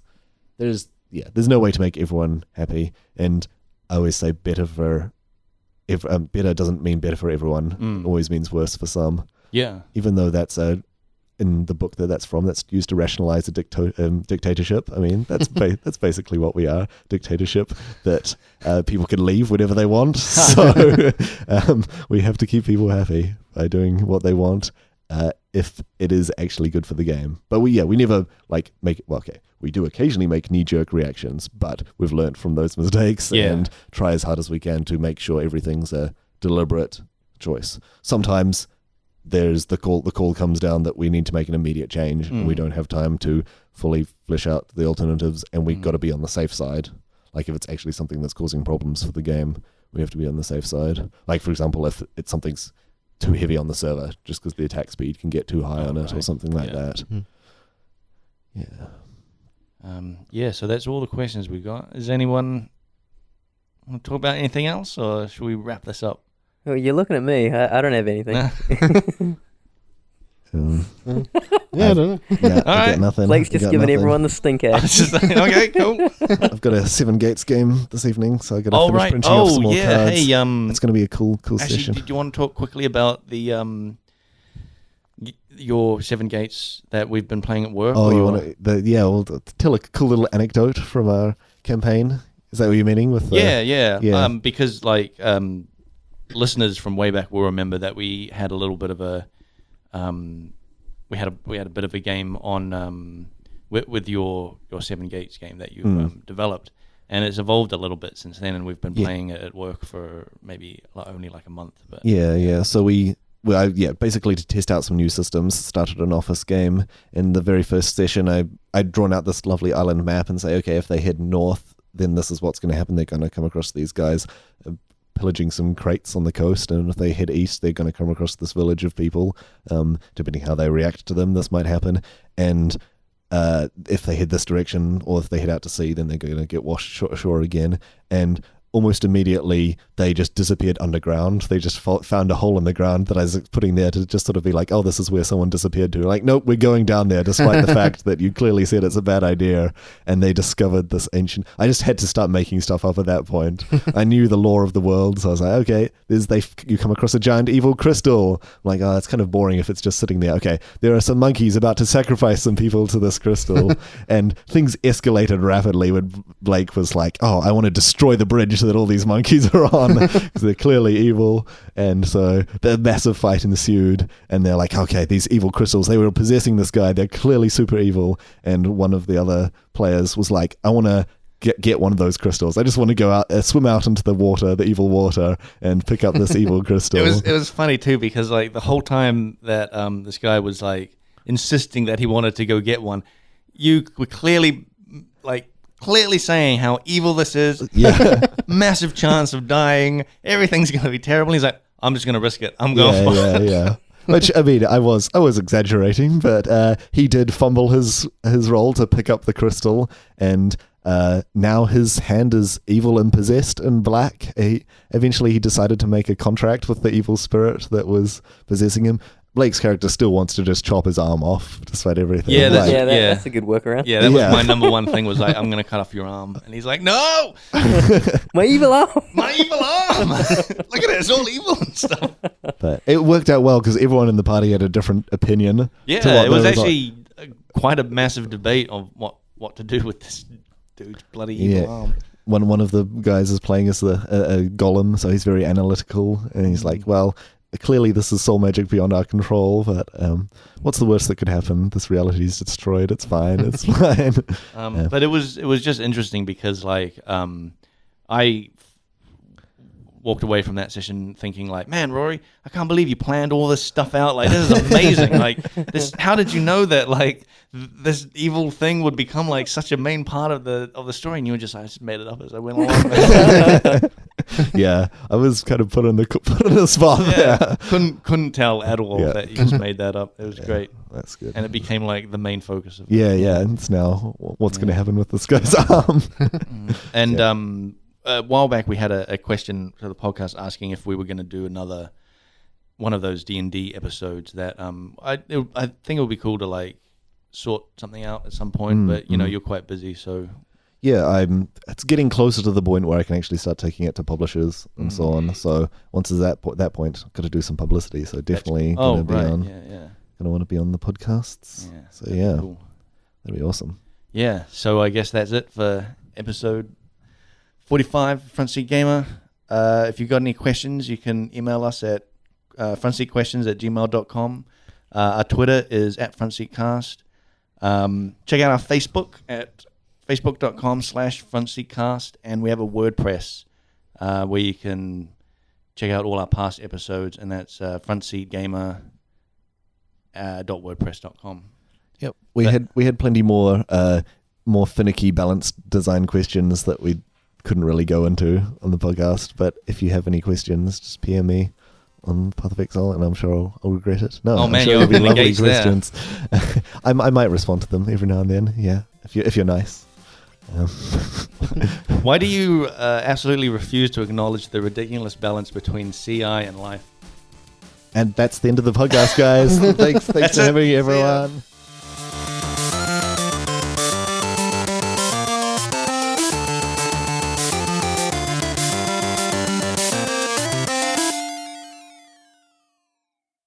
Did you see in the news as well that No Man's Sky on Steam dropped below 1,000 concurrent players?